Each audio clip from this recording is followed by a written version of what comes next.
দ্বিতীয়বার বিয়ের পিঁড়িতে বসলেন অভিনেত্রী মধুমিতা সরকার।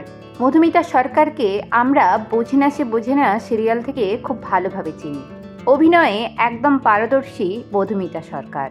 এটা তার দ্বিতীয় বিবাহ। প্রথম স্বামীর সাথে বিচ্ছেদের পর একাই থাকতেন তিনি। আবারও দ্বিতীয়বার প্রেম বন্ধনে আবদ্ধ হয়ে বিবাহ বন্ধনে আবদ্ধ হলেন মধুমিতা সরকার। বিয়ের দিনে তাকে অপূর্ব সুন্দর লাগছিল। পরনে ছিল টুকটুকে লাল বেনারসি, গায়ে সোনার গয়না, একেবারে সাবেকি সাজে সেজে উঠেছিলেন মধুমিতা। গায়ে হলুদ থেকে শুভ দৃষ্টি, সাত পাকে বাঁধা থেকে সিঁদুরদান, সব নিয়ম মেনেই বিয়ে সম্পন্ন করলেন অভিনেত্রী মধুমিতা সরকার। আপনাদের মধুমিতা সরকারের এই বিয়ের লুকটা কেমন লাগছে অবশ্যই কমেন্ট করতে ভুলবেন না। আমরা সবাই চাই সে যেন তার এই বিবাহিত জীবনে সুখী হয়।